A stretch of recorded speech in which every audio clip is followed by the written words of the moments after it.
38 million people watched this movie in its first week.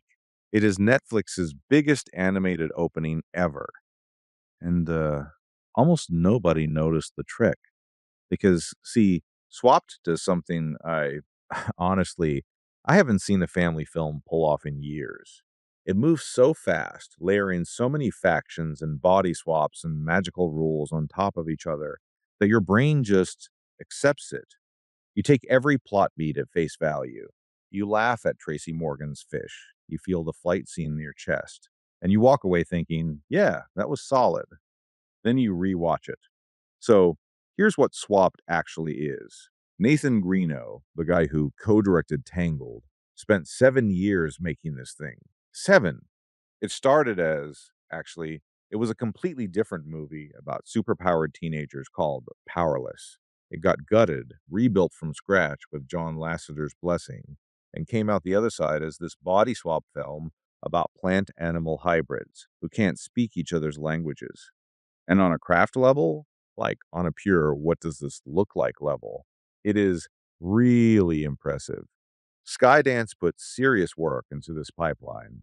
Michael B. Jordan and Juno Temple recorded their lines separately, and somehow the chemistry still holds. That shouldn't work, but it does. So, what's the problem? The problem is, the screenplay is running a bit of a con on you. Swapped throws three fictional species at you: the Puku, the Javan, the Zo. Stacks a body swap on top of a buddy comedy, on top of an environmental apocalypse, and just keeps cutting between chases, reveals, perspective shifts. The sheer density of it all creates this illusion that the plot is airtight. It feels complex, right? Like there's a lot going on. But here's what's actually happening. Every time the movie hits a moment where it could sit with something real, where Ollie and Ivy can have an actual conversation about, say, the fact that Ivy's people are the reason his family nearly starved, the editing, it just yanks you into another chase, another set piece, another quip. The film treats speed like a defense mechanism. If it never slows down, you never get the chance to think. So let's talk about the magic pods. The first time they show up, you touch one, you swap bodies. No words, just contact. The second time, Ollie and Ivy get ambushed by wolves, slam into a pod out of sheer panic, scream "Boogle" because that's the only other creature they can think of, and they both turn into fish. Okay, so now it's what? Contact plus intent? Fine, I can work with that. But then the third time, Boogle, the talking fish who's been giving them directions this whole time, touches a pod, says firewolf, and transforms into a massive fiery wolf. So now it's a spoken word trigger.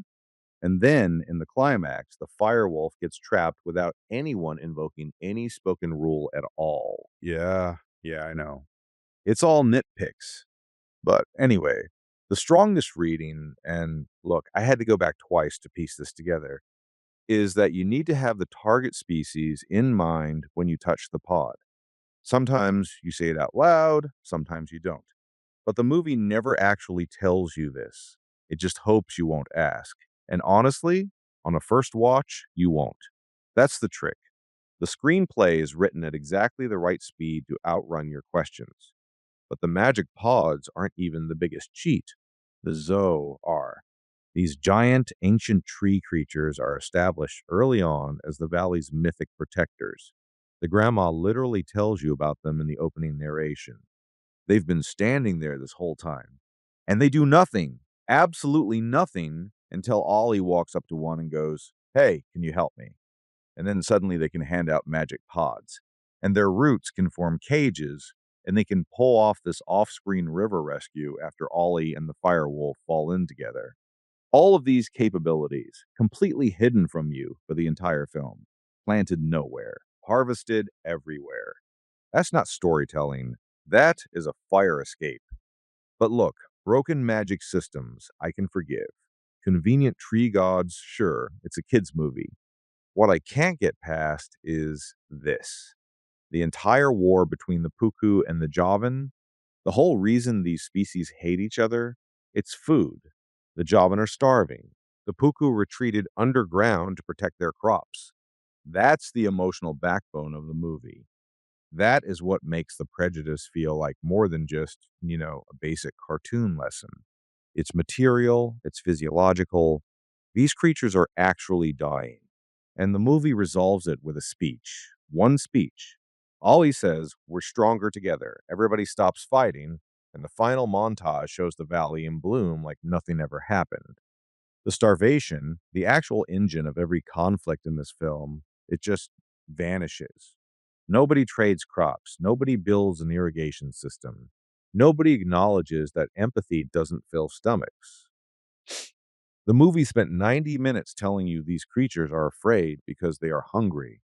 And then it tells you that the hunger was just a misunderstanding. That's a cop out. And it stings, honestly, because the setup was genuinely good. So, here's where I land on Swapped. Nathan Greno can build a world. The valley is gorgeous. The creature designs are specific and weird in a way that rewards rewatching. Jordan and Temple make you believe in a friendship that, let's be honest, the script barely earns. And the VFX are strong.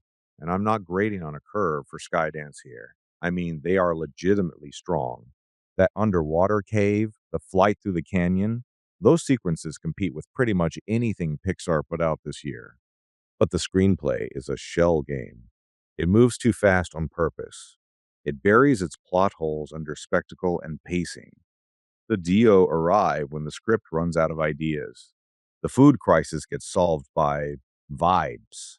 And Boogle, Tracy Morgan doing Tracy Morgan as a fish who's secretly a demon wolf, is just two completely different characters stitched together with basically no connective tissue between them.